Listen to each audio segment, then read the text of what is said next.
That's right, Courtney. It is World Theatre Day as we welcome the Citadel Theatre's Artistic Director, Bob Baker, to the program. Thanks for being here. Pleasure to be here. A day like today, I think a lot of Edmontonians are going to go, oh, World Theatre Day, I had no idea. Is it a day that you will take special pause and reflect on anything in particular?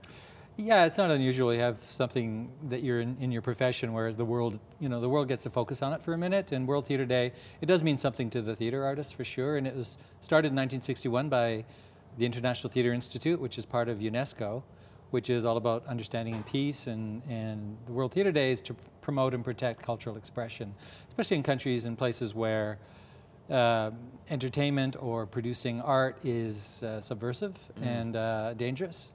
We don't have that, fortunately, here. We get to do more entertainment and talk about social issues, but it's a time where, if the word gets out and people go, yeah, theater's important. Theater has something to say to the world. Theater engages us.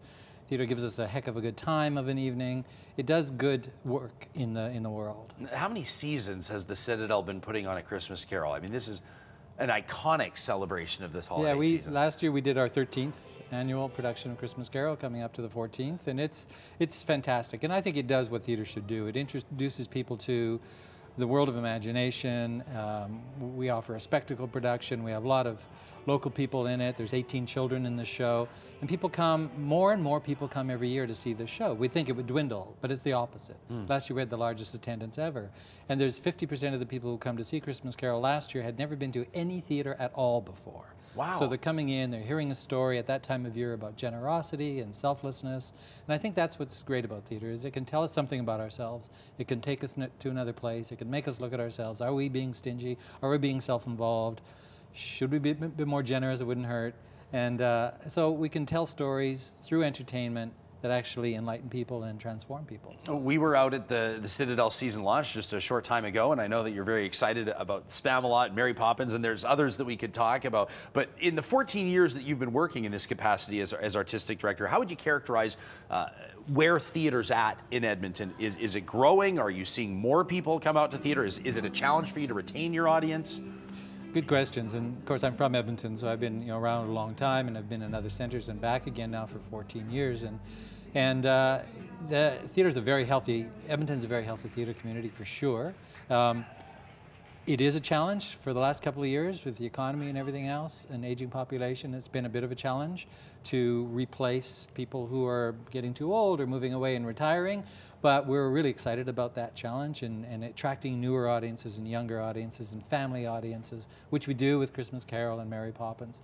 But what I'm finding right now in the ecology of theater in this city is the young indie producers, the young artists that are coming out of theater schools or coming here, creating their own work. Just, you can't stop them, They're putting shows on here, they're putting shows on there, they're writing their own work, producing and directing in their own work. And there is a huge network of very talented young people. And if they can stay with it and stay encouraged and get the opportunities they need, they're going to break through, and this city is going to explode with theatrical talent. I mean, and throughout the country. I love that perspective that you have, and I mean, one of the first things that you talked about right now is that the fact that this is World Theatre Day, and the perspective that we have and what we reflect on isn't necessarily theater within our municipal boundaries or theater within our national boundaries, but also theater around the world. Absolutely, absolutely. It's a good thing. It is a wonderful thing. It does teach us and it entertains us. It takes us out of ourselves, but it also reminds us of ourselves, of who we are and how we can be better. Amazing. Bob, thank you for joining us, and happy World Theatre Day. Happy World Theatre Day. It's great to see you. Looking forward to checking out the offerings this season at the Citadel. Of course, you can find out the full lineup on their website, and of course, you can follow the Citadel on Twitter at Citadel Theatre. Everything under the Inside BT link at breakfasttelevision.ca. At 6:27, we're right back with news, traffic, and weather. When Stone Age men were chatting, simply grunting would suffice. Though if they heard this word, they might have used